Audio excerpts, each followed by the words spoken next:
So welcome everybody. I'm glad to see so many of you here to the latest session on the 3-minute thesis workshop, as we call it, engaging real people in 3 realistic minutes. And I'll introduce some of the key people in a moment. Welcome. I hope you'll all have a great time and have some fun watching us make mistakes in particular. So Nick is new to this, actually not new to 3MT or helping in workshops, but he's new to this particular session. So Nick, introduce yourself, say hi. Hello, everyone. It's an honor to be a part of this session here today and this 3MT moving forward. Yes, I'm currently an industrial PhD candidate in electrical and computer engineering. I'm also kind of a McMaster lifer. I've done my undergrad here, my master's, and have followed it up with the PhD.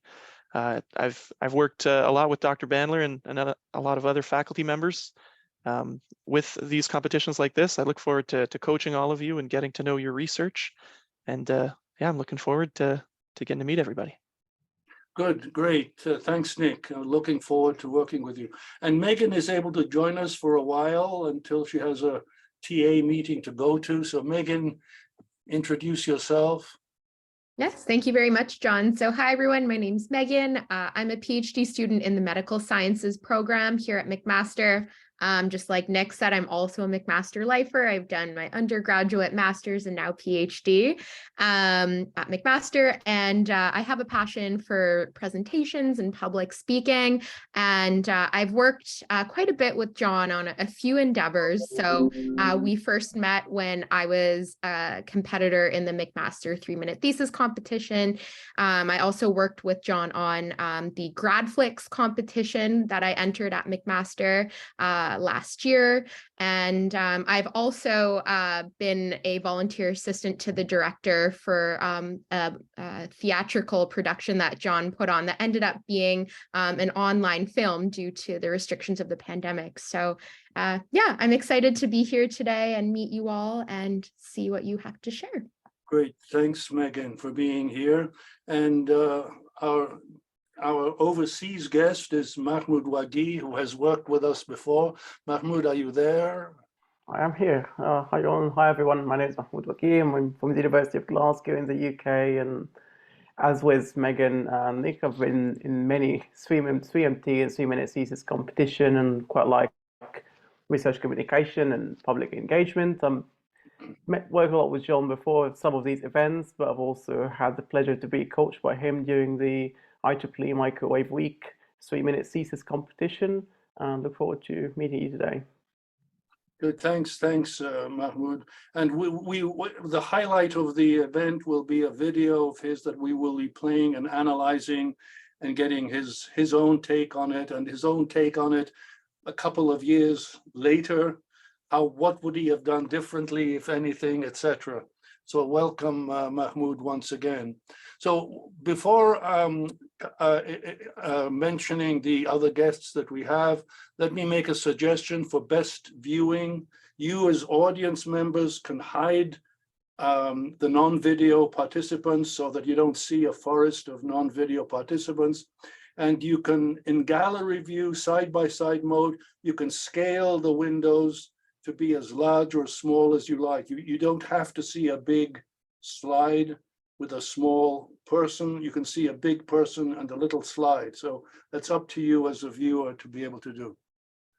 So a whole bunch of acknowledgements, and of course some of the people that I'm acknowledging are here today. Let me start with the chair of our department, a new chair of our department, Mohamed Bakr. Mohamed, would you like to say a few words of welcome? Yeah, thanks, John, for inviting me. I would like to welcome you all to ECE 790, the 3-minute thesis course. We are very lucky to have with us Dr. John Bandler for taking leadership in this course. As you will know very well, having excellent communication skills is a must, whether you are in academia or industry. So please try to make the best out of this course. I will have to leave a little bit early, but John is going to invite me for your final presentations, which I really enjoyed in the past. So good luck with your course and enjoy it. Okay. Yeah, thanks for coming. And by the way, please don't feel obliged to stay longer than you need to. I appreciate you coming to say those words. Ian, would you like to say a few words? Sure. So I'm Ian Bruce. I'm the Associate Chair for Grad Studies in ECE, and have been happy to organize the presentation days with John for a number of years now, and to get to know some of our helpers. So Megan and Mahmoud this time, but other people who've helped him along the way, and really appreciate the effort they put in. And now with Nicholas as the instructional assistant this term, helping out to really make this course run well. I just want to add a couple of comments. So I'm the person who enters the grades in at the end of term so that you get a pass in this course. And so just to set the expectations of what we're wanting in this course is that the students who are enrolled engage in this course and work with these resources that John and his team are providing in terms of this meeting, the online resources, and the individual coaching, to then come on the final presentation day and give your best effort at a 3-minute thesis style presentation. So what we're looking for is engagement in the process and an overall effort to use this as a great opportunity that it is to improve your communication skills. The grading isn't like a competition where if you go over the 3 minutes that you're disqualified or something, that you won't pass. We're just looking for you to be engaged in this and work on improving your communication skills. And that's the second comment I have, is that over the years we've been doing this, we've had some students come in with a bit of fear and trepidation. They don't feel confident with public speaking, and they're not sure that they're going to be able to come up with an engaging talk.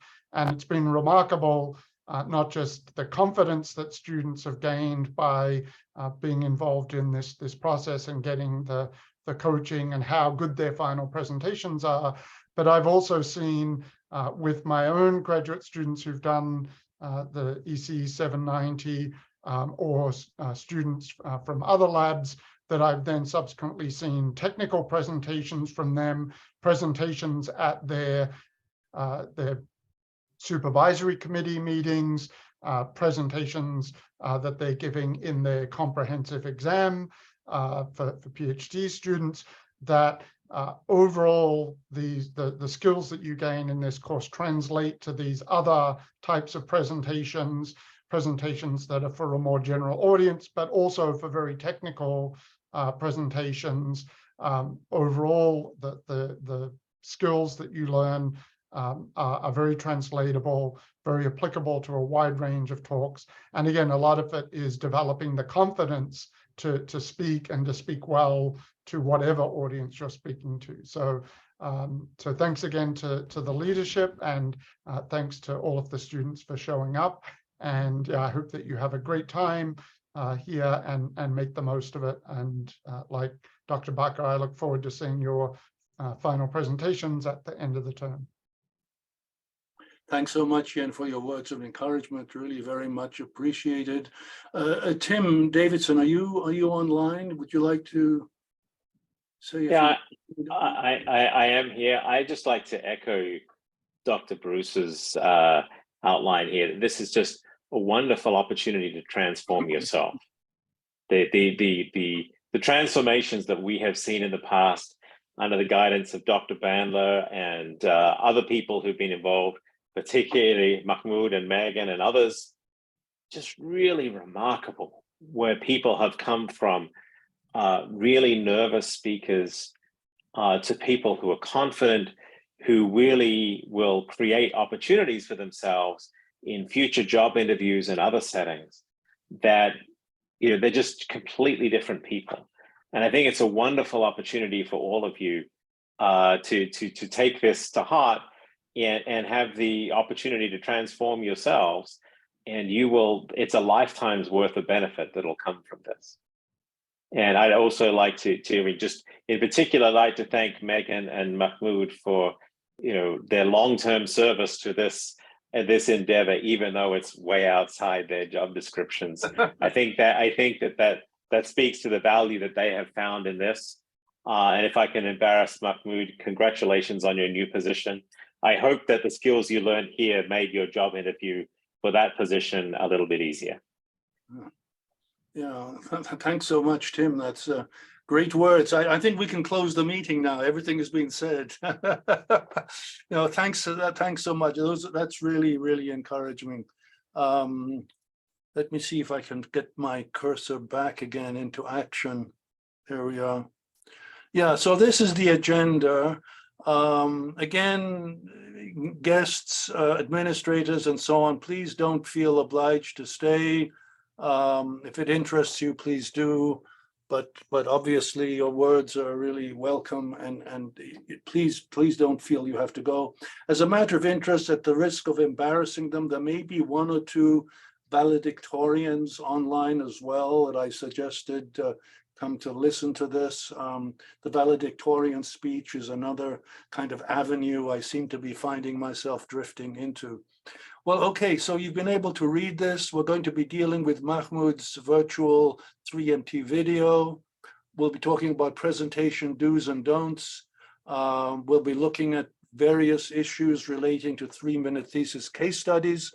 We'll talk about core images, slide composition, title formulation, being authentic while being theatrical. Can you be authentic while being theatrical at the same time? They seem to be in conflict, so that we'll talk a little bit about that.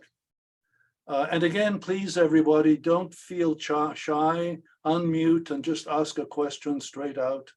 In the meantime, Nick will be monitoring the chat in case somebody's too shy right now.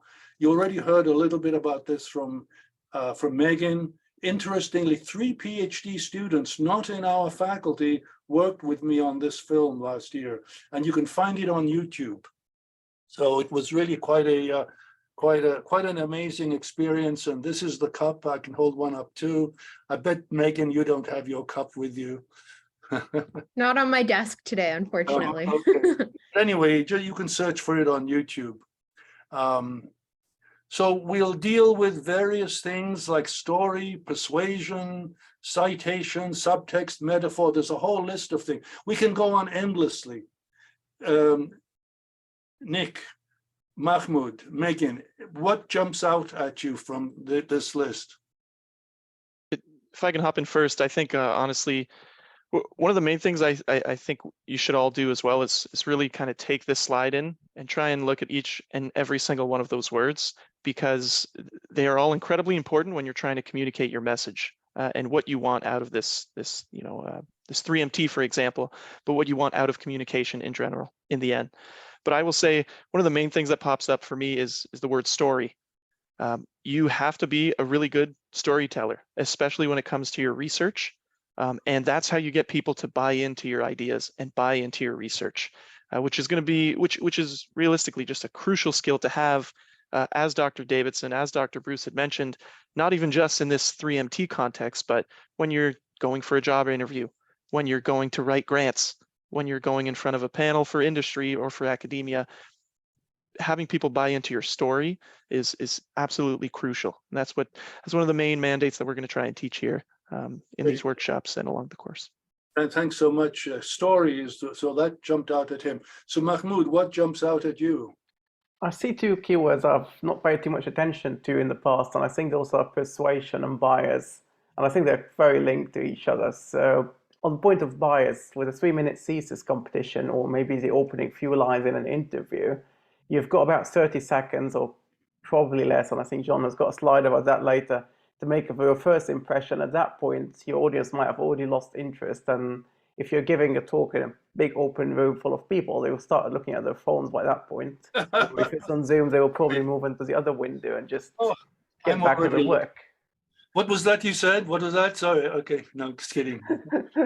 Looking at my phone. Exactly. And I think persuasion is very, very linked to that. So on one end, you want to persuade people that your 3-minute thesis presentation is worthwhile and that your research that you're doing, that you're summarizing in 3 minutes is good. but you also want to persuade them to listen to you for the rest of the 3 minutes and for the rest of the interview, the talk. Maybe you're talking at a conference, so you've got 15 minutes. People easily fall asleep at the end of those 15 minutes. So if your first 1 or 2 minutes cause a negative bias and they're not persuading the audience to listen to you, then I think you've lost everyone by that point, and it's really difficult to regain them back. So that's why it's very important to focus about how you open your presentation and get everyone hooked in. Thanks, Mahmoud. Megan, what would you like to add? Yeah, a word that jumps out to me on this slide is authenticity, and kind of to add on to what both Nick and Mahmoud said about needing the audience or wanting the audience to buy into what you're saying. Authenticity is important because when giving a presentation in any setting, there's kind of this unspoken trust. You're maybe not overtly saying, I want you to trust me and what I'm saying, but there's this unspoken trust between you and the audience, and then buying in, believing and supporting what you're saying. So authenticity is important, and staying true to, your presentation style, what you actually believe, kind of not presenting things in a way that you personally don't buy into. Because if you're struggling, if you're like, this isn't authentic to me, I'm putting on a show that I don't really believe in, the audience is going to sense that, and they're not going to buy in and trust you as a speaker. So yeah, presentation style and how it links to authenticity, I think, is very important. Yeah, good. One of the least mentioned in any 3-minute thesis that I'm been involved in is admitting setbacks. Nobody admits setbacks. In the hundreds of presentations that I've worked with, nobody wants to admit that they had any setbacks. I find that amazing. It's like everything went smoothly. Be original, audience members. In your 3-minute thesis, admit that you actually had some setbacks and tell us what they were. Anyway, moving on. There are all kinds of different arenas for doing presentations. As you can see here, is it a physical classroom or auditorium, a big auditorium or a little classroom? Is it an online meeting like this? Is it one-on-one? Is it in person? Is it online? And so on. We can go on endlessly. All these require a slightly different approach to the actual delivery. And, please, audience members, ask questions anytime, anything that jumps out at you that we've glossed over or not mentioned in detail. We have lots more time to get into the weeds, but right now we're again at the overview stage. The bottom line for 3 minutes, 3-minute thesis, the requirements is a presentation, a verbal presentation of 3 minutes or less. 3 minutes, dear audience members, is not your target. It's not a race to 3 minutes. It's a leisurely, engaging presentation to 3 minutes. So you can be well under. Do it in 2 minutes. Do it in 1 minute. If you guys can do it in 20 seconds, imagine 20 seconds to speak and you have a grade for a course. There's a challenge for you. You're within 3 minutes. Okay, one static PowerPoint slide that has to be visible the whole time. And there's a whole bunch of criteria under the heading comprehension and content, engagement and communication. There's a long list of this. We don't have to go into those details now. It may sound maybe a little bit abstract for you, but let's summarize things in a nutshell. A single static PowerPoint slide, no additional media, no notes. You're not allowed to have your phone in your hand. You're not allowed to have a script in the hand. You're not allowed to show visual aids. And presentations have to be spoken word, no singing, no dancing, no music, and so on. And in terms of a competition, which this will not be, but if you were doing a competition, the decision of the judges is final. So there's no appeal in this court of judgment. And in this segment of life, there is no appeal. Okay, so do's and don'ts. Avoid jargon. Don't get stuck in details. Use metaphors. Include human stories. So guests and Nick weigh in on one of these items briefly? There's one thing that really jumps out at me, and that's no jargon / avoid acronyms. I think especially in this version of the 3MT, the audience that you're presenting to, and this is crucial too as we move forward with any type of communication, you really have to know your audience and you have to know their limitations or their strengths. In this version of the 3MT, we're presenting to a general audience with some scientific background. So you need to eliminate a lot of the jargon that you have so that anyone across the board can understand it. So that to me is just something crucial. It's a very difficult process that you have to kind of keep working at and keep practicing that muscle, for example. But we want to try and eliminate all those technical words so that you be able to deliver this presentation to anybody and they'd be able to understand, basically. Yeah, I should have mentioned for the 3-minute thesis, the judges is members of the community. They're not scientists, they're not engineers. They can be journalists, poets, musicians, bank managers. They don't. So just keep that in mind for the 3-minute thesis. It needs to be accessible to the general audience, including your family, including cousins and brothers and sisters, etc. It has to be accessible to everybody.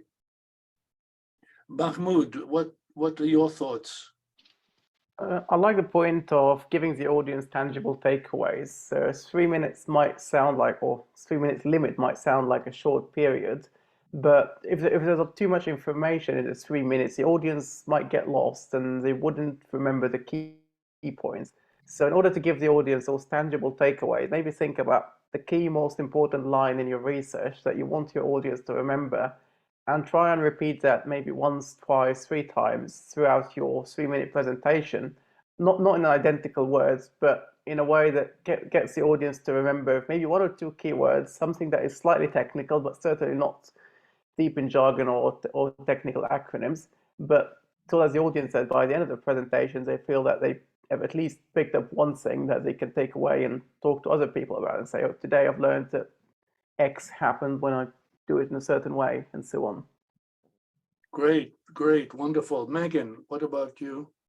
Yeah, what I like on here is use metaphors. So as was just mentioned, this presentation will be given to more of a lay audience, maybe not in this course specifically, but in 3-minute thesis classically, it's given to more of a lay broad audience. So using metaphors really helps the audience understand what you're talking about and break down your complex ideas into bite-sized pieces. And one thing that I love and I find so satisfying in presentations is when your audience kind of has that aha moment and they get what you're talking about, they get what you're working on, they get what you're trying to convey. And metaphors are a really powerful way to do that, and a chance for you to incorporate some creativity as well, maybe make it a bit fun while still being professional, of course. But yeah, I think it's a great way to break down complex ideas into these bite-sized, understandable pieces for the audience. Great, thanks so much, Megan. Again, the danger with metaphors, everybody, is that they may be taken literally. Beware of a metaphor that has a kind of a similarity to your technical work. Make sure that the metaphor is understood as a metaphor and not to be taken literally, because there can be some misunderstanding there. So we're going to look at case studies or pieces of case studies. And look for metaphor, look for believability, look for purposeful gestures. Here's a purposeful gesture. It's a gesture of a gesture. I'm gesturing a gesture. That's purposeful. Engaging with the slide or the images that are present. Dramatic pauses. Right now, I'm making dramatic pauses. Okay? Making it relatable, being funny, telling a story. And again, we've already echoed that bit about audience takeaway. So we're going to look at Mahmoud's video. There's something in chat there that... yes, that was just Megan letting us know that unfortunately she has to step out. Oh, she has to step out right now. Oh, okay, that's too bad. I was hoping she would be here for this. Okay, so Mahmoud Wagih, a second place winner at the IEEE Microwave Week 2023 MT. It was virtual because of the pandemic. Everything had to be online, very much like it is here. So I'm going to play the video, and we'll have a discussion on the other side of the video.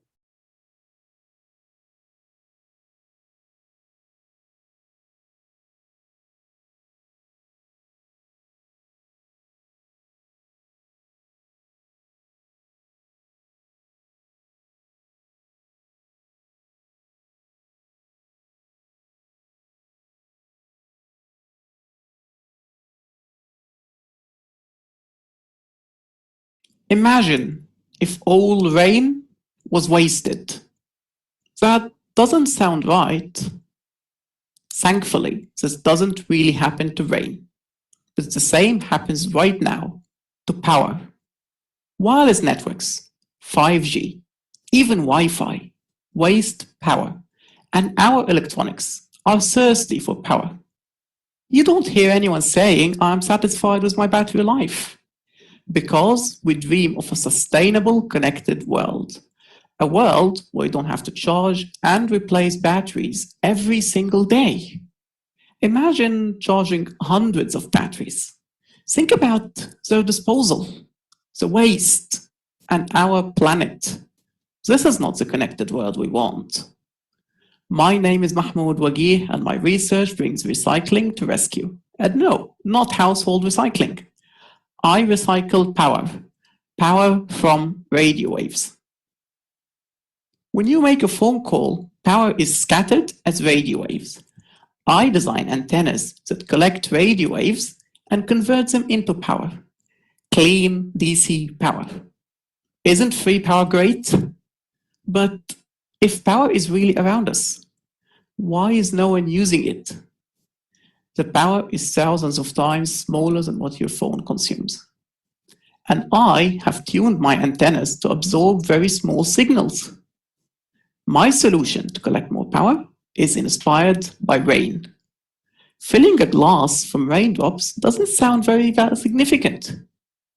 But try and fill 100 glasses, and it becomes valuable. And it's the same with radio waves.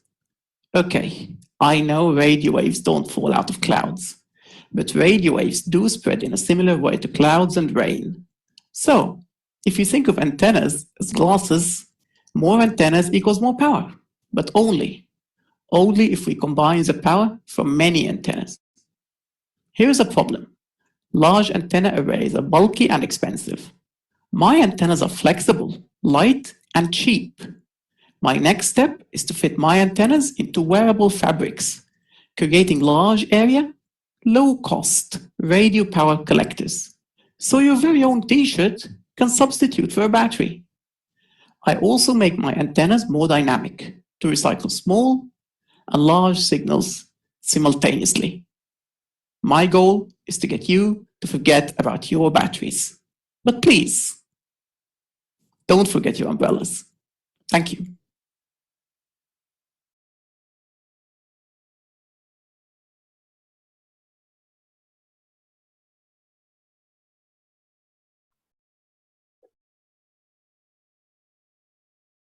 Okay, we're back. Oh, for some reason it wants to start. Imagine. There we are. That's better. I always have trouble with the end of a video on Zoom. Okay, so well, let Mahmoud say a few words about this, and audience members, this is an opportunity to ask Mahmoud questions. He may not be able to be with us for much longer in this particular workshop, so please use this opportunity to ask Mahmoud directly. He's in Scotland now, so he can't hurt you. He's too far away for that. But we'll ask Mahmoud to make some comments of his own, and then we'll have a general discussion. So Mahmoud, tell us about this. I think the first thing that I need to talk about when I play this video to someone or show it or someone mentions it up to me is the preparations that went into the background of the video.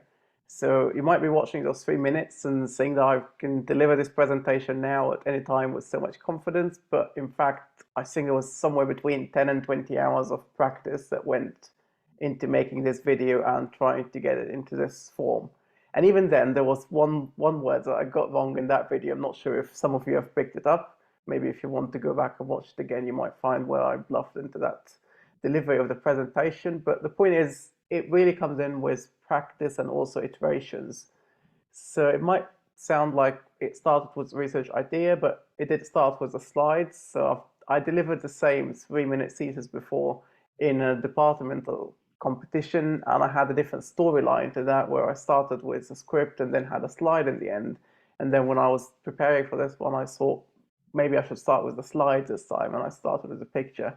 So I had the idea of the rain metaphor at the time, but I didn't know what picture would complement it, and I thought an umbrella would probably symbolize rain pretty well. Then I can just take a picture of some umbrellas and glasses and see where we go with that. Combining that in with the idea of trying to use that metaphor in the presentation. So I thought a good way to start it would be having the metaphor of the umbrella, and then talking about the radio waves, the rain, the energy harvesting, the energy recycling, and the application of avoiding batteries, why this is important. Maybe one thing that I would do differently if I'm looking at the same issue, or if I'm trying to come at it in a different angle, is to talk about the reason I'm doing this before starting with my metaphor. So for example, I would slightly change the order to talk about why batteries are bad, what's the environmental problems, and how are we going to solve this by using radio waves. Then the rain could come in as an intermediate metaphor, and it could tie in back to how this could be an environmentally friendly idea. But it's the best way to look into the script, in my opinion, is writing it down. So when you write it down and then read it, you would think, this doesn't make sense, or maybe if I move this paragraph in place of that paragraph, it would look better. And certainly try and do that with a word limit, because the 3 minutes do run out very quickly. And if you think of it as a standard presentation, you'll keep speaking, you'll introduce lots of not needed topics, and you'll end up with too much information that you'll be a bit reluctant to cut later when you're trying to save words and save time. So I think that summarizes the process. So if you have any questions, please fire them at me or drop them in the chat if you don't want to turn on your microphone or don't have one. So who will be the first brave member of the audience to hazard a question? Listen, fear was one of the things that I mentioned very early on. Don't be afraid of asking questions. This is your opportunity. There is no stupid question in this. It doesn't exist. I've never heard one. Any questions about his process, why he did certain things? I have one question. Yes, go ahead. Okay, so I was thinking about looking at the poster that as it's about microwave and antennas. Like, why don't have a poster of antenna rather than having a poster of rain and water jars? So why you made this decision to go with the metaphor, like images of the metaphor, instead of your main idea? Yeah, I think that's a very good question. It's an interesting one when you think of how to construct your slide. Do you want to show a picture of the research you're working on, or do you want to show a picture that is maybe not directly related?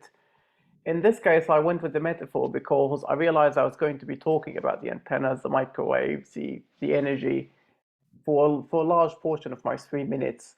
So the idea of using the slide to send another message that maybe complements what I'm talking about, but not necessarily repeats what I'm saying, would give the audience more to think about. So I don't know what you thought when you saw the slide for the first time. I think you probably were wondering for a few seconds about why is there an umbrella there when this is talking about microwaves.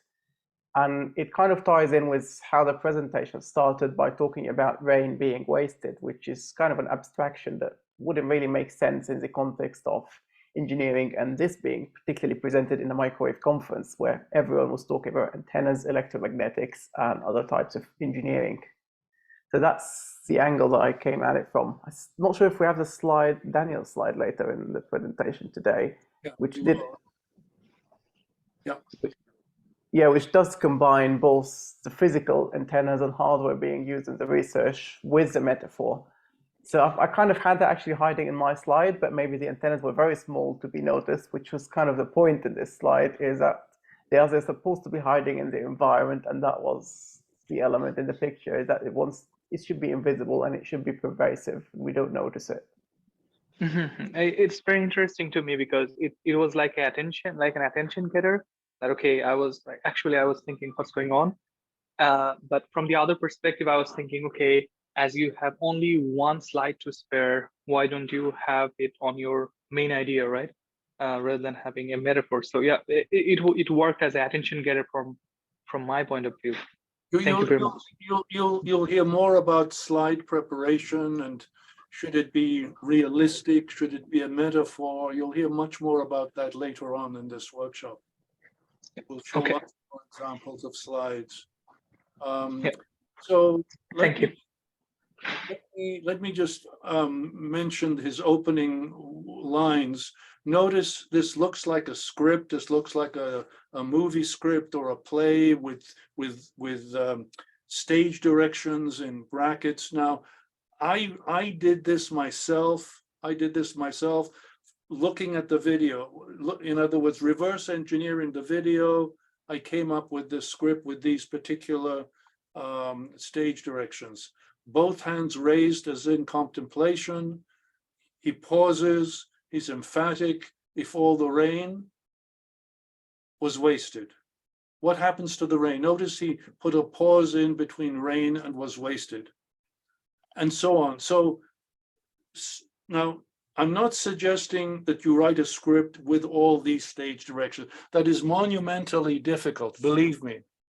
We'll talk about writing scripts. It'll be created organically over a period of time, and the pauses and the emphasis and the gestures. Notice what I'm doing with my hands as I speak right now, and the gestures they will all arrive hopefully in an organic way towards the end. You don't have to do it this way. However, imagine if all the rain was wasted I think it's a great metaphor. Honestly, I wouldn't change that at all. I'm persuaded by this. That doesn't sound right. Thankfully, this doesn't really happen to rain.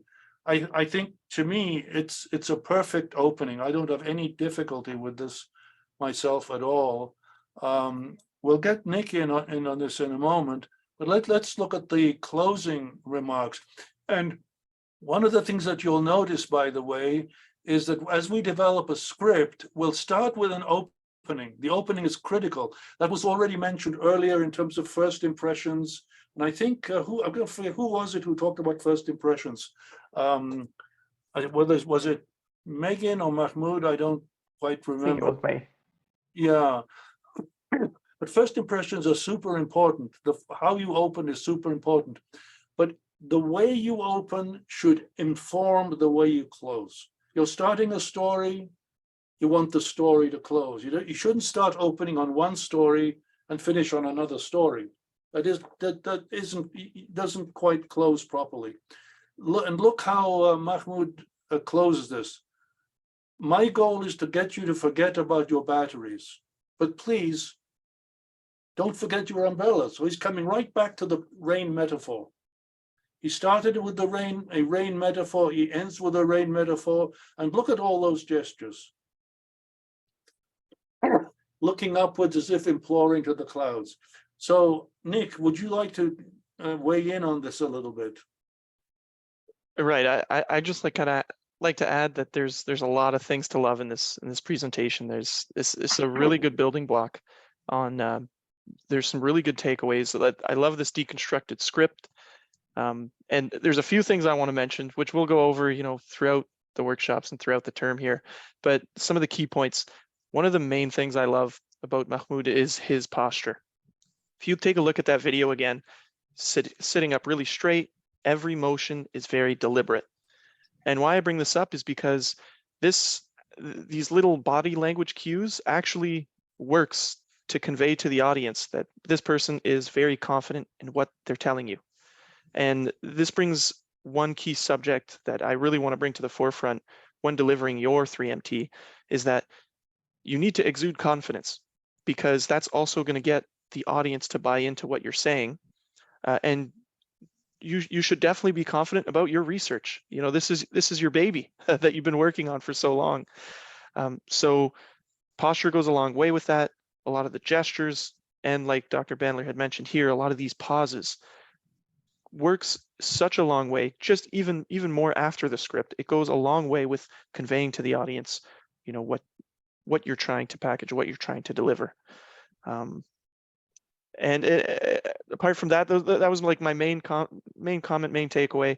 These pauses and these gestures will work on as well. They can go a long way, basically. Great. And by the way, you will also have noticed that Nick actually puts his money where his mouth is, or put his gestures where his mouth is.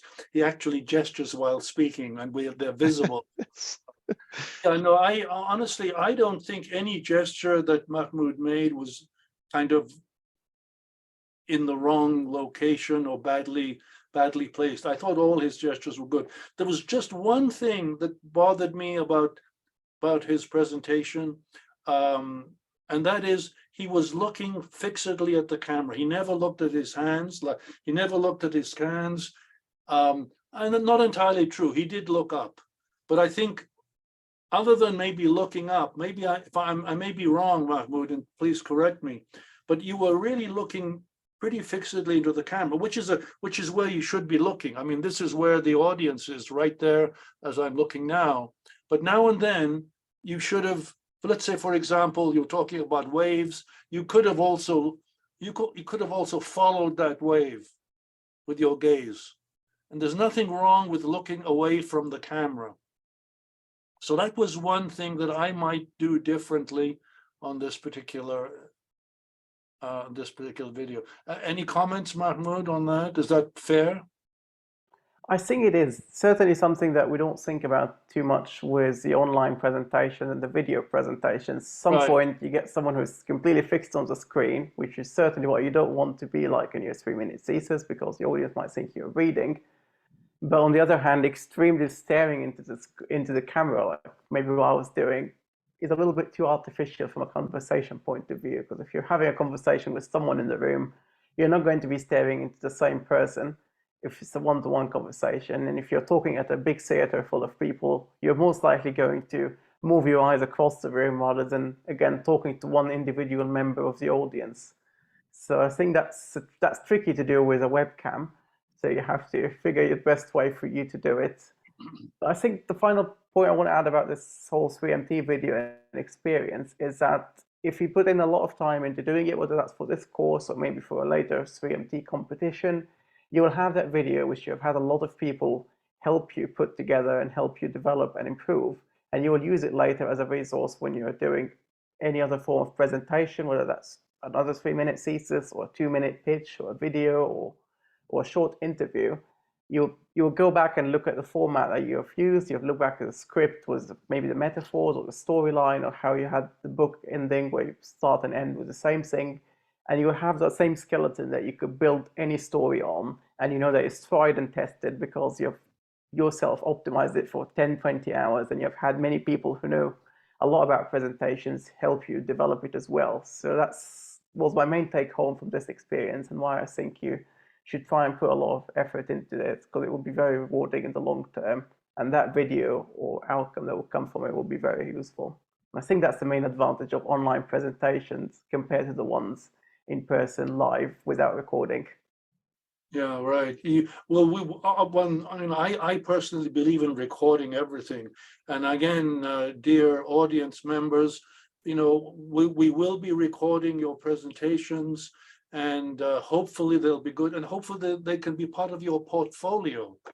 They'll be out there on YouTube as part of your portfolio that a prospective employer might be able to look at. So audience members, any other questions for Mahmoud before we move on? And then there will be opportunity to come back to this. And if anything occurs to you about Mahmoud's presentation in the subsequent slides, just jump in and ask any question that comes to your mind. So right now, anybody want to ask any more questions?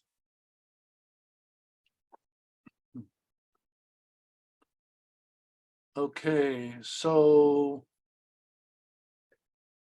okay, moving on. Okay, so language, articulation, and pronunciation. We all come, or many of us come from a wide variety of places all over the world. Language, articulation, pronunciation, being understood is really critical. Somebody coming from Hong Kong, somebody coming from Iran, somebody coming from Poland, and they understand each other the first time they speak to each other. And that can be a challenge. That can really be a challenge. So you want to choose your opening words carefully and choose your words carefully.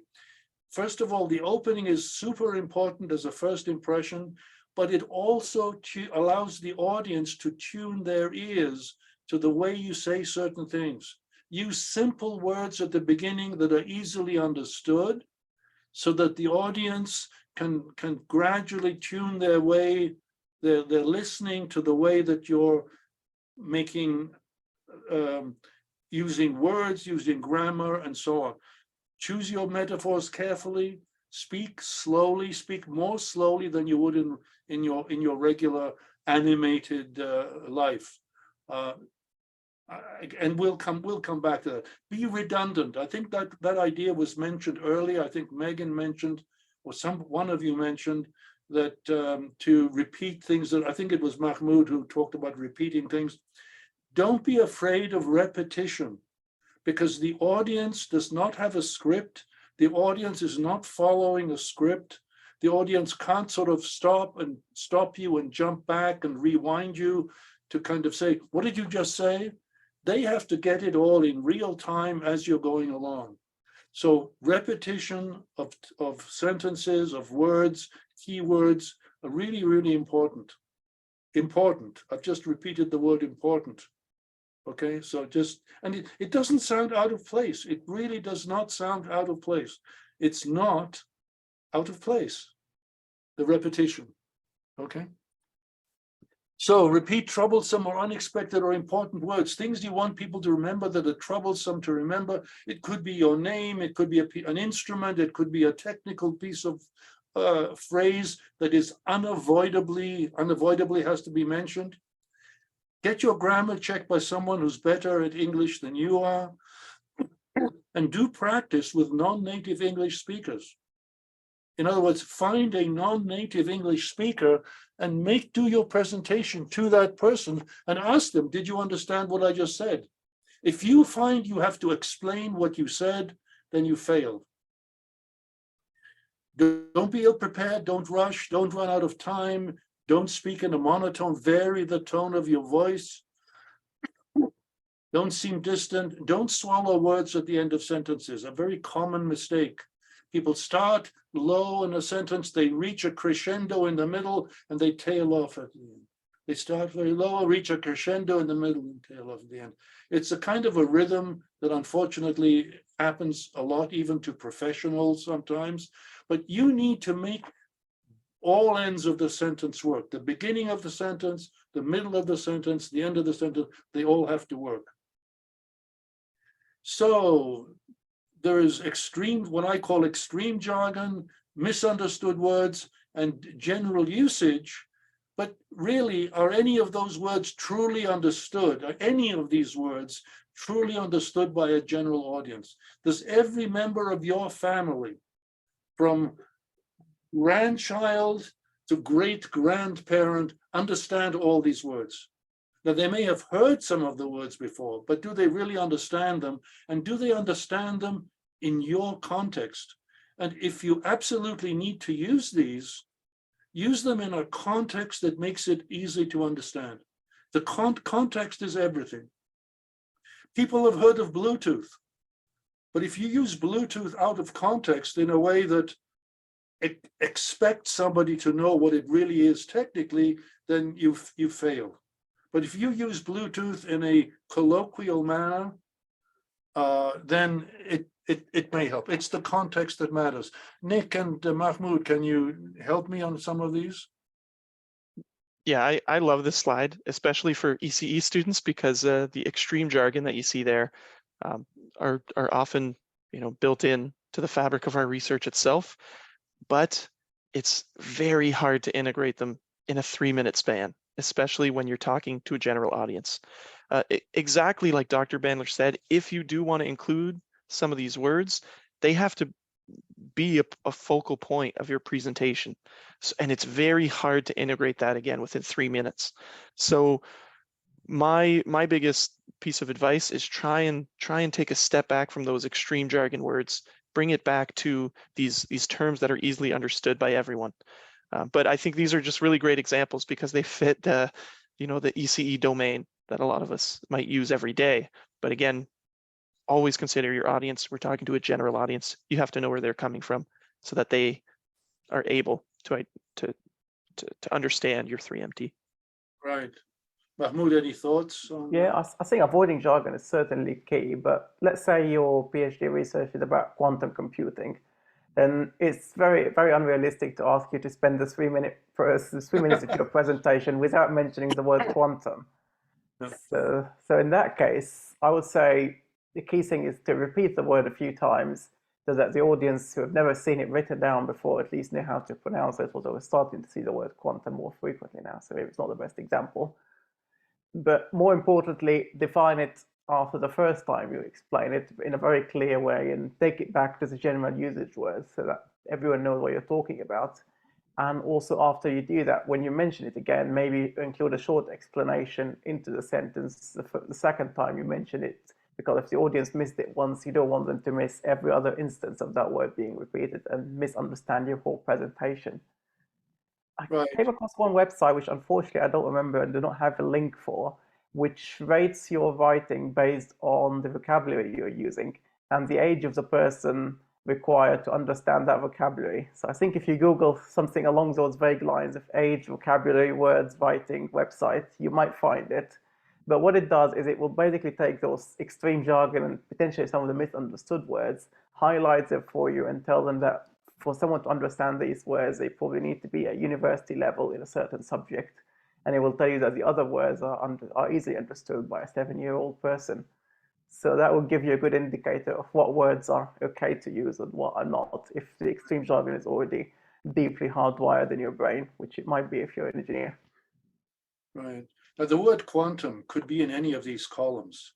It depending upon how you define it or what context you're using it, it can be extreme jargon, completely misunderstood by even many scientists and engineers, all the way through to general usage.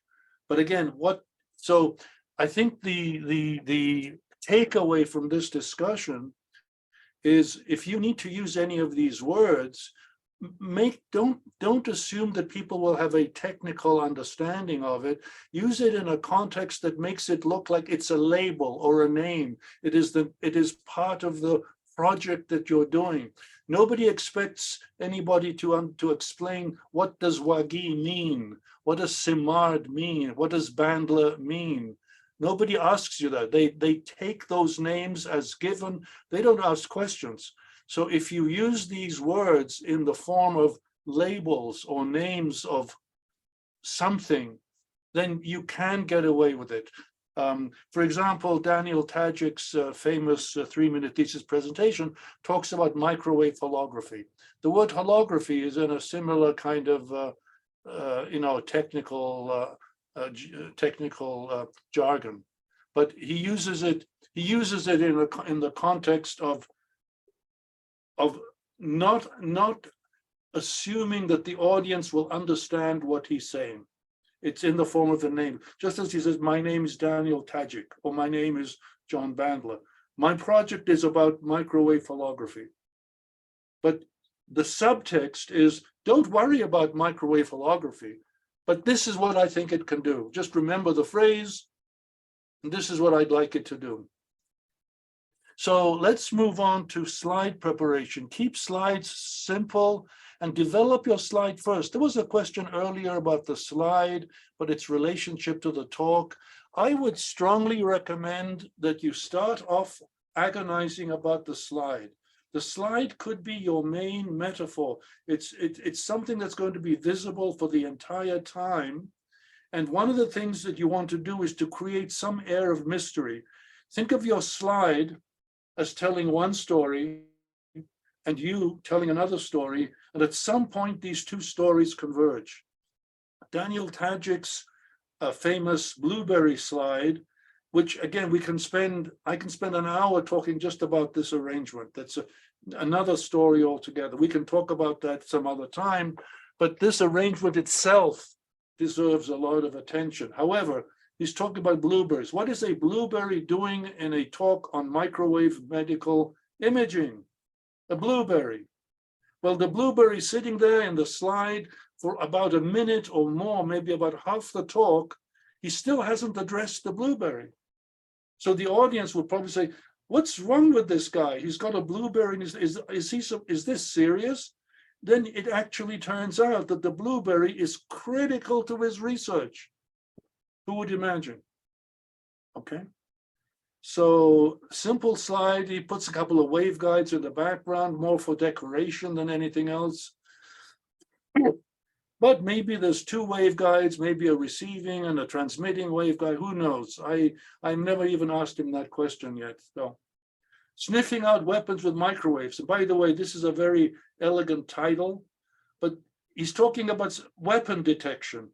Now with weapon detection, you could have shown a weapon, you could show carnage, you could show, you know, well, the usual kind of unpleasantness dealing with what weapons can do. But what he does is he has a picture of a person pulling a suitcase, maybe in a corridor, maybe in a hotel, who knows? And so this is all about weapon detection using microwaves. And one of the videos I'd like everybody to watch is Kanchu Zhang's department video from several years ago, brainwave analysis for stroke detection.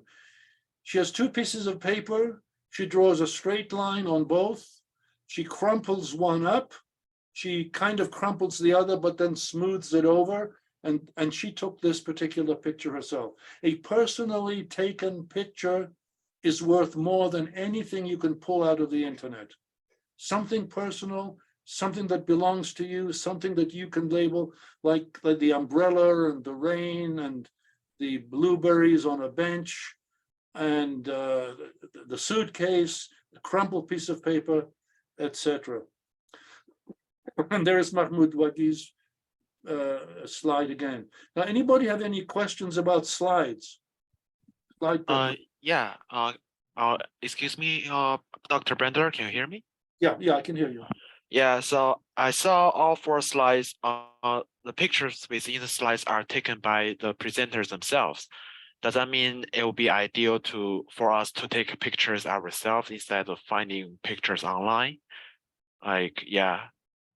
Yeah, absolutely. Now you can get ideas. You can get ideas from pictures online.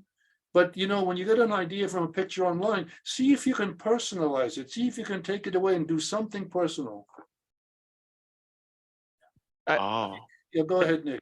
I just want to hop in here too, and I think it goes back to the theme of authenticity.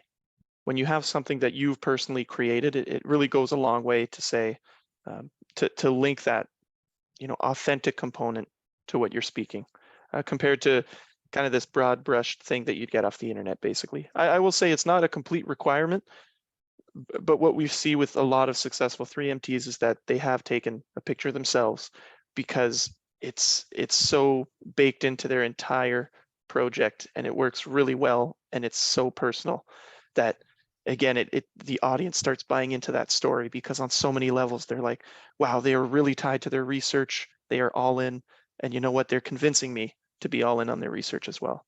So I definitely say it helps, but it is the caveat is it's very difficult sometimes to think of how to personalize it, but we'll help you along the way. Okay, so it's not a requirement, but it would be better to take pictures by ourselves. No, it's not a requirement, but you know, as I say, initially you may say, oh my goodness, what can I do? But you know, you have a lot of time. You will have several weeks to think about this and so on. But my suggestion is any kind of an image that could be turned into a personal slide should be used as a starting point for your presentation. Don't write the script. and then look for something to decorate the script. It's not a decoration. Okay. The slide should convey some mystery, should convey some kind of a story all by itself. It should make the audience start to imagine, what could this be? What's going on here? What the audience can make up its own story. Trust the audience to make up its own story. Mahmoud, any One more quick thing to add here on the point of taking photographs of your own research. Of course, you might be doing something that doesn't have tangible objects. Your research might be entirely theoretical or based on software, for example, and you'll not be as lucky as those with hardware who can take pictures of stuff in the lab and excite the audience. I have an example from a friend of mine who did not a 3MT, but a video presentation, and his research was on optimizing memory access in computing. So, of course, a photograph of some memory chips wouldn't be very exciting. So what he did instead was basically simulating memory or visualizing memory and memory access using coin stacks. So he photographed lots of coin stacks, and he used that to tell his story of how we can arrange information into memory using the coin stacks. So if you look at a picture of just stacks of coins, you might think it's completely unrelated to memory. But then if the story makes sense, then it would add up. I think there's a slide we've seen of the crumpled piece of paper for brain research. So you can see that you could always come up with a physical object that relates to your research and describes it, but not necessarily has any physical relation to what you're doing. You just need to be a bit more creative about what object you're doing. And that's where the online pictures will come in really helpful in seeing what people have done. Interesting. Thank you. Good, good. So core images, let's summarize. The blueberry, a person pulling a suitcase, a line on a crumpled piece of paper, a tarantula, water glasses under an umbrella. Mahmoud Wagih is here. Wildfire, a guitar, imagine a guitar in a microwave in a presentation as this particular thing was. Memorable, meaningful, and mysterious. Now, titles, we need to find a catchy title. Notice that we so far, some of the titles were catchy, not all of them. Catchy and meaningful. Sniffing out weapons with microwaves, that's catchy. Now, again, it's metaphorical, not to be taken literally. Now, there's always the danger of things being taken literally. Are we drinking pharmaceuticals? So that's pretty obvious what that's referring to. Where does cancer begin? This is interesting. I also recommend Erica Dow's presentation, Where Does Cancer Begin? Because her slide was a slide in which the entire slide was gray. Dark gray on one side, light gray on the other. So it was shades of gray. That was her slide. Where does cancer begin? Okay. So definitely something worth watching. Fighting obesity with fat. Again, a play with words, a bit of mystery there. Opening lines. We've already heard some of some opening lines, but here's some more opening lines. Occurring. Now, one could have said, technically, if you were a technical writer, one could have said, I'm trying to move this box out of the way here. Let me go back. Okay. It is, sorry, I'm playing around here. Occurring with little apparent warning, strokes are a leading cause of disability. Nothing wrong with this. This is perfectly okay prose. But what if you change that to have you, your relatives, your friends ever suffered from a stroke? That's Kanchu Zhang's opening. Have you, your relatives, your friends ever suffered from a stroke? It really means the same thing. One is more engaging than the other. There's nothing wrong with the stuff in italics. The more a person undergoes X-ray scans, the greater the risk they will develop cancer. Again, perfectly normal, everyday, you can say it, you can speak it. Instead, Daniel Tajik says X-rays cause cancer. It's a little unnerving to think about, isn't it? It's a little bit more engaging than the more formal way of speaking. And he, by the way, I think we may have lost Mahmoud, because he did actually tell me that he had to leave early. So we're definitely pleased that he was able to join us for the time and help us along. I just want to hop in here as well. Sure. And I think these are tremendous examples, especially with opening lines, because your opening line is the hook.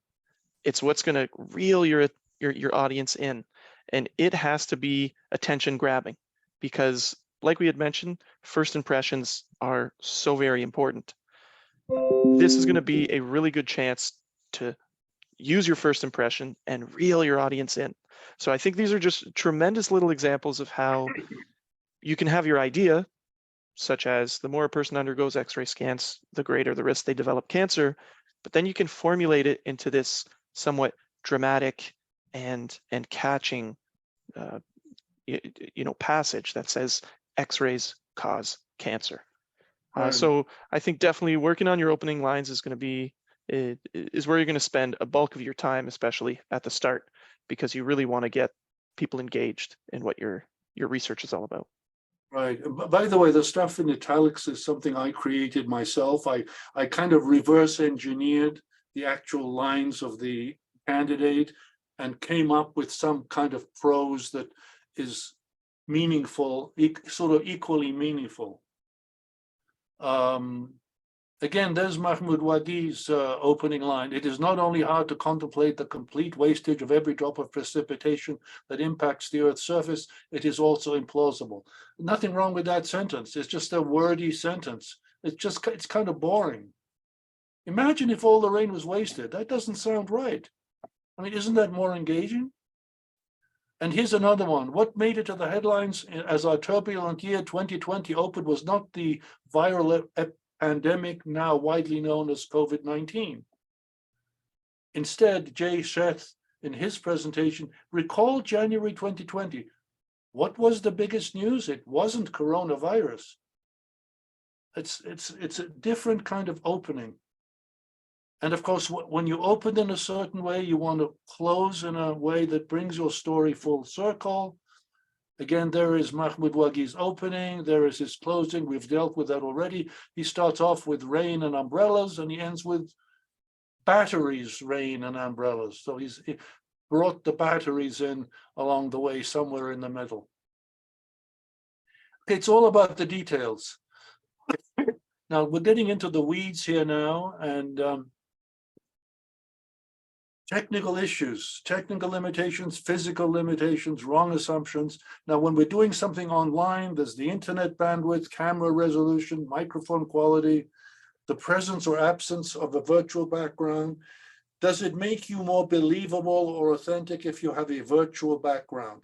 Big question. If anybody wants to ask that question, what their views are about virtual backgrounds, let me know. I have my views about them.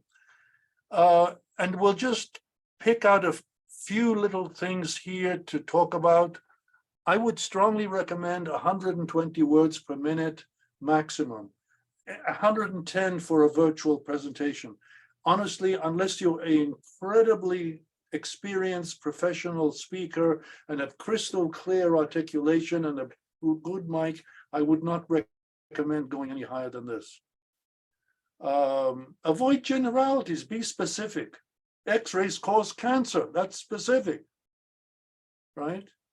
Have you, your relatives, or friends ever suffered from a stroke? That's pretty specific. So, Nick, any thoughts about any of the stuff that I have here? Yeah, you brought up a really good point. And the one, especially for ECE students, the thing I kind of want to bring up is you want to start with all of your content that you want to talk about. And it's going to be kind of like this pulse function. But you want to kind of narrow it over time, and you want to be more specific, more direct, so that it becomes basically like a delta function. So when you have your first draft, let's say, you have all these ideas, but I strongly suggest the 120 word per minute limit, because when you make it more specific, when you make each word count, it makes your presentation so much more engaging and also digestible by the audience. If you throw in a lot of words, it is very hard to keep up with what you're trying to say. And sometimes that can be a drawback, because the audience can't keep up and then they start losing attention. But if you have like these crisp, meaningful words in your script, you're going to keep the audience engaged, and they're going to be able to understand it much more clearly from what I found. Thanks, Nick. Again, anybody else who wants to jump in, please jump in. Now, when you're online like we are now, don't look like you're reading a script. Try to make eye contact, and whatever that means online, eye contact means you're looking into the camera. So do look into the camera. Articulate clearly and pause. Don't be afraid to stop speaking. No one's going to jump in and interrupt you. The floor is yours. You can say nothing and people will still be there. Now listen to the audience and listen to yourself. Try to monitor yourself as you're speaking. Imagine yourself in the brain of a member of the audience. How are your words being understood by that person? Listen to yourself as if you were a member of the audience. And learn to be in the moment. If something goes wrong, you can recover. So if you're authentic, if you're yourself, if you know the gist of what you're going to say and you forget something, don't worry about it. You can stop for a moment and you can improvise.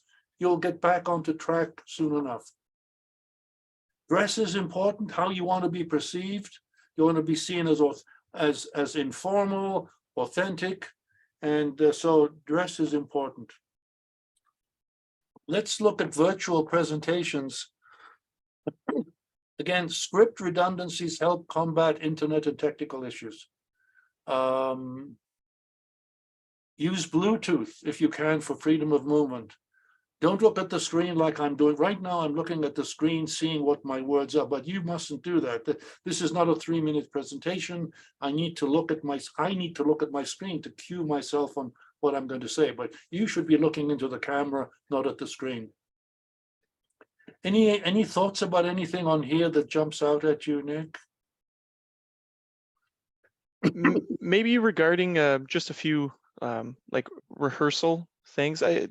Is that something that you've mentioned that I did want to reiterate is when you do try and rehearse your presentation, I strongly suggest rehearsing to random people not in your field, because I also find that it truly helps pick out all of these things that could be improved, such as eye contact and things like that. And it will also just overall help you develop your script in new different ways with these new different perspectives. So that's just something I wanted to bring up that we've kind of danced around as well. Good. Okay, so move again. If you're online like we are now, sit or stand. You can. There's nothing wrong with standing. If you can, as long as your camera is at eye level, make sure your camera is at eye level. Sit or stand to reveal hand gestures. We want to see what your hands are doing. Be upright. We've covered that already earlier. Be upright. Look excited. Look excited. If you're not excited about your research, nobody else will be.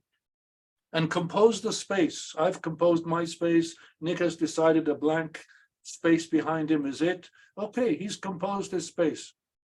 And by the way, the left and right side of a slide is reversed to the audience. Right now, the right-hand side of my slide is over here. And you're saying to yourself, where is he pointing? That's not the right-hand side of the slide. Well, actually, on your computer, the right-hand side of the slide is over there, right? Remember, these things are reversed. And don't be afraid to record yourself and watch yourself. Zoom allows you to record yourself. Imagine you're doing a presentation, do a Zoom recording, play it back to yourself, and so on. First impressions. Your live audience or your judges, they hear your host's introduction. And if it's a live presentation, they see you trip over the stage as you arrive. They may be biased before you utter your first word. They may hate your slide. They may absorb audience reaction. Now, you don't get this much over Zoom because everybody's muted. But in an auditorium, if you let's say stumble as you get on the stage and the audience murmurs, the judges take that into account in some manner. So be yourself, be sincere, be personal, don't act, don't pretend, and kill your fake speech mode.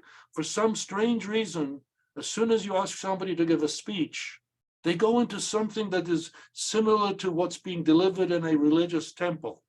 They start going into a sing-song kind of speech because somebody must have told them somewhere that when you're doing a speech, it has to sound differently from a conversation. Try to make your 3-minute thesis a conversation. Imagine you're having coffee or tea with somebody, or sitting across from your best friend, and you're trying to be you're excitedly communicating your research to your friend. Notice, by the way, I'm pretending that my friend is over there. You, the audience, is there, but off camera, there's my friend. I'm pretending. Now, I don't think anybody here today, or any of the guests, or Nick or myself, sounded fake. I hope we didn't sound fake. Trust me, I'm like this all the time. Okay, so, and I think Nick is probably like that all the time. So there's nothing fake. Be conversational, be in the moment, you'll recover. Being in the moment is a theatrical term. Anything you want to add there, Nick, to this? There's one main thing that you've touched on, and that's body language. Especially with the 3MT, you only have one static slide. So it's not like you have a slideshow that you can take the attention off of you. You have your script, you have your body, and you have your slide. So those movements, as we had mentioned, are crucial. Those first impressions and that body language are going to exude different emotions from the judges and your audience.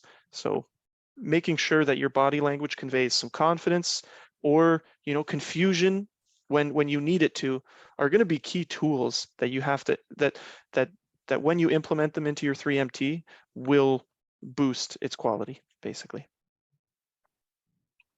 Okay, so skip jargon, skip mind-twisting logic, skip those complex sentences that are like snakes winding around each other.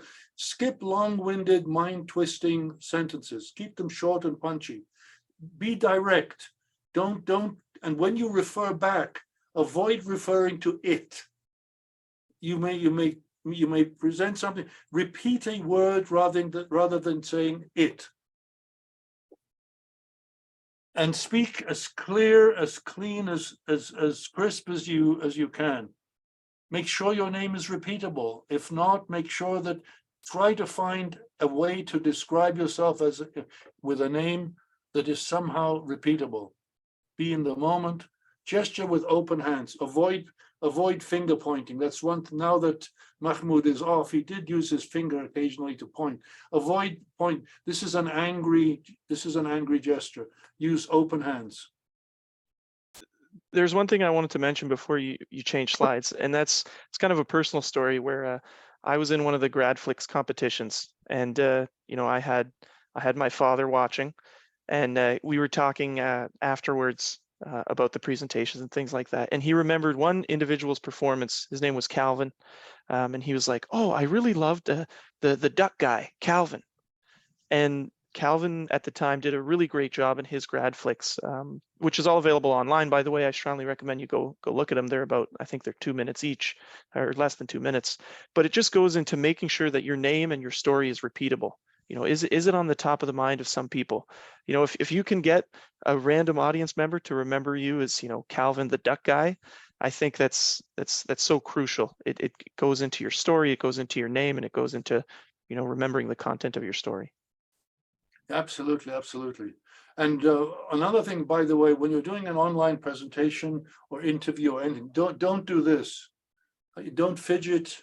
Don't fidget. This is very any kind of rhythmical movement. Don't walk backwards and forwards, backwards and forwards, backwards and forwards in a meaningless way. Every gesture, every movement has to have some kind of a meaning. Okay. Avoid holding hands. This is this posture which I have used today is a defensive posture. Avoid it. This is a defensive posture. This is okay if you're praying or if you're hoping for something as a meaningful gesture, but don't do this. Watch some people on TV and even professionals in advertisements. They will often come back and close their hands. And one of the things that tells me is that they're very anxious. This shows anxiety. You want to be able to keep your hands loose and not look anxious, even if you are anxious. Okay, nothing wrong with being anxious. but don't look anxious. Presentation day right now, as of now, is scheduled for December the 13th at 11 a.m. What should we expect? We're going to do this thing online. I'll talk about a couple of in-person meetings that we can have.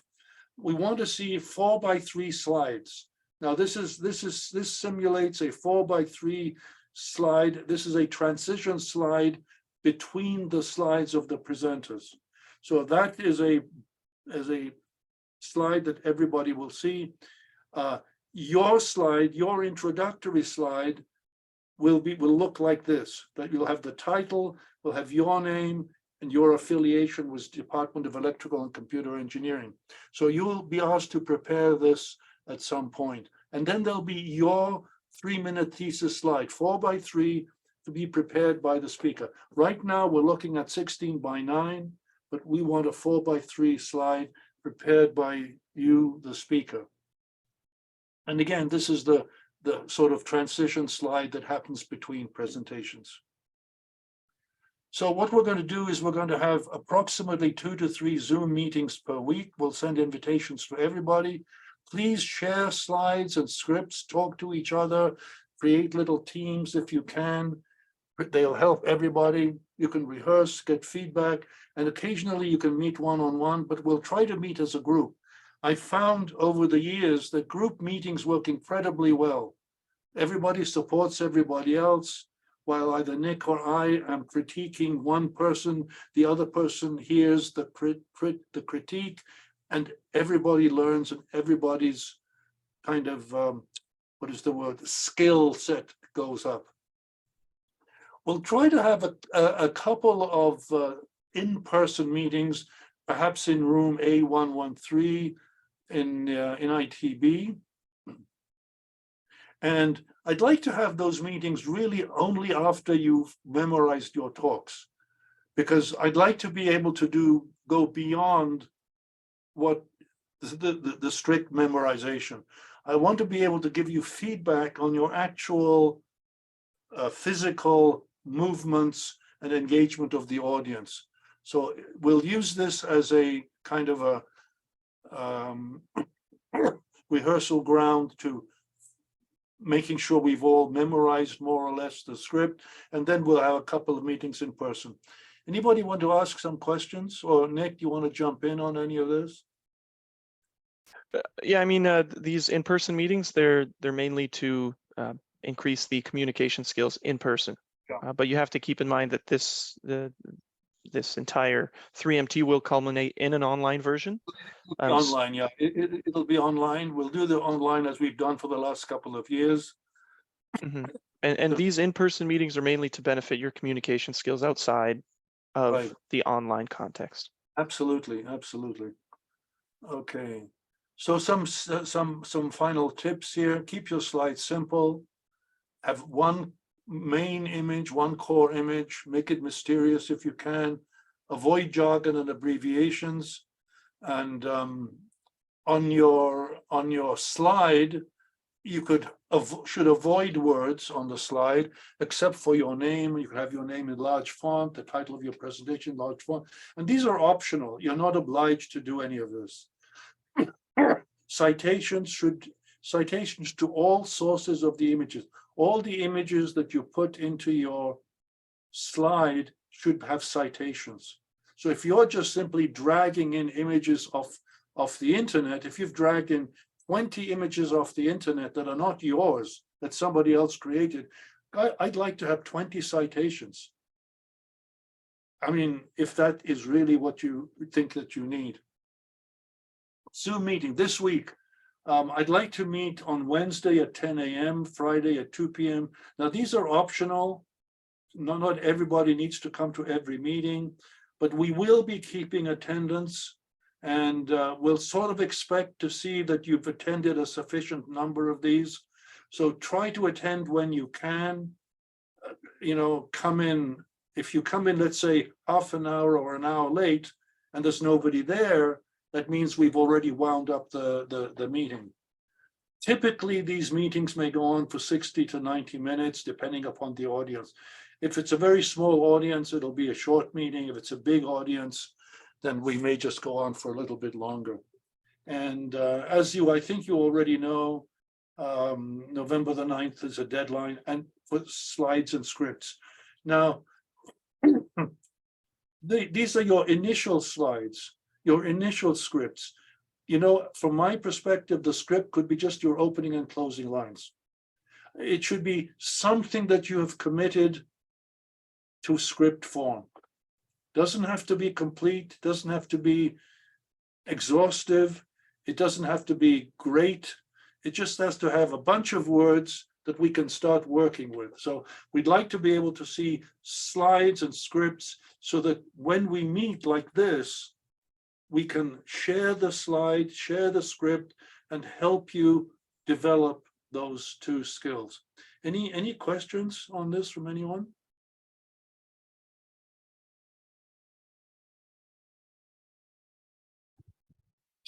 Excuse me? Yeah. Yeah, so as you said, the script doesn't have to be perfect, and we don't need to worry about like the script deadline will be the November 9th, and presentation will be a month after, so we don't need to worry about our presentation is a little bit different from the script, and you said we can work on it and it will change. Is it correct? Absolutely, absolutely. The slide can change, the script can change, your word. At the end, on the final day, you can throw away your script and say whatever you want. The problem is you may not pass the course. Okay? Yeah. You can take a risk, but the point is you can change anything at any time up to a certain point, up to a certain level. Okay, sounds good.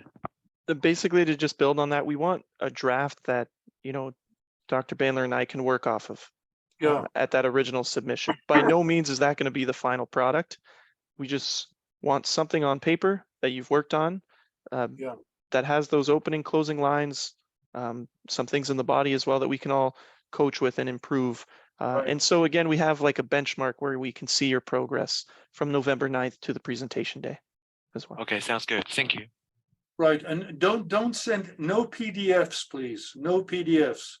We want PowerPoint, PPT, PPTDX, PPTX, Doc, or DOCX, DocX. Okay, no PDFs. We want to have material that we can directly edit in front of you online like this, assuming this is editable, to simply show you what can be done with your material. And as I say, doesn't have to be perfect, and it can change, and it will change. You'll be amazed how much you will want to change things later. And by the way, in terms of slides, if you have 2 or 3 different ideas, put 2 or 3 different slides into one file, and we can talk about any of those slides. If you have 2 or 3 different scripts ideas, you have these opening lines, or these opening lines, or these opening lines, put them all down. That's your draft script. Any more questions? And by the way, have fun with what you're doing. The bottom line is have fun. I hope we made it sound like it's fun. So these are our email addresses. You could Google various playlists. The Microwave Theory and Techniques Microwave Symposium YouTube channel has a lot of videos that I have worked with myself, including Mahmoud Wagih, Daniel Tajik had a video there in 2017, and so on. My own YouTube channel, you'll find lots of material there, and some articles on 3-minute Thesis in the Microwave magazine that I co-authored, and that's about it. So let me escape from sharing. Dr. Bandler, there's a question in the chat. Will these PowerPoint slides be available after this workshop? What I'd like to do, yes, they'll be available. Hopefully they'll be available in video form. We'll hopefully put the Zoom recording online. Mhm. In any case, when you come to some of these sessions, of course, we can always show you elements of these slides. And you know, similar slides can be found in any of the videos that you may find on my YouTube channel. What we do from time to time is we update the slides, but most of the material that you saw today is available on my YouTube channel on the video. So you can go through some of that material there as well.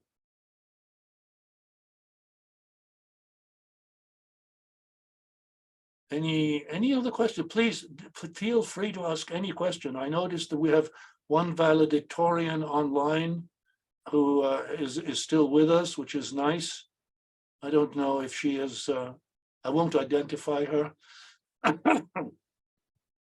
But if she wants to ask a question, you know, by all means, on any aspect of this.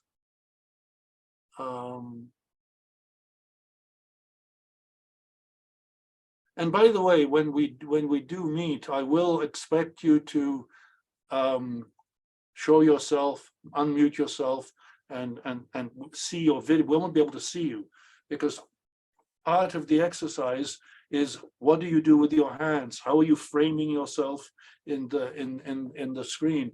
By the way, the best sort of position to be in is with your head just about touching the top of the screen. Most people sit too low down, including myself. But ideally, you want to be eye level to the camera, which is what I'm doing now, with the top of your head just below this. When you watch certain interviews over the internet on news programs on TV, look very carefully at how they have framed the interviewee. The producers of the show will have been online with that person well before the interview to tell them where to place themselves, what to put in the background, how to face the camera. It's very, very rare that the camera is looking up or the camera is looking down at anybody. It's very rare that somebody on an interview on a TV program they are sort of sinking like this below the, right now. I'm sinking down in the picture, sliding down and disappearing. You don't want to look like this. You want to adjust your chair. There we are. To be more like this for a formal presentation. Now with your friends and family doesn't really matter, but 3-minute thesis. And by the way, are elbows visible, etc. We also have a question from the chat. Will this course be conducted over Zoom? That is correct, with the exception of the in-person meetings that we'd like to have at the end of November, start of December, when you've really hashed out most of your script and you have it basically memorized. We can come in and add some communication remarks, but everything else will be over Zoom. Yeah. It works surprisingly well. I'm really quite pleased with the way Zoom has turned out, over the last couple of years, and we've sort of got used to it as well. And some of you may want to sort of do something hybrid and stand. I mean, then you'd have to take your camera, your computer, your laptop, put it on a pile of books or up high up, so that when you're standing, you're able to look into the camera and, stand back as far as you can. I have another computer in my other room where I might put that computer on as well, and then walk into that room and show you what the delivery might look like in person.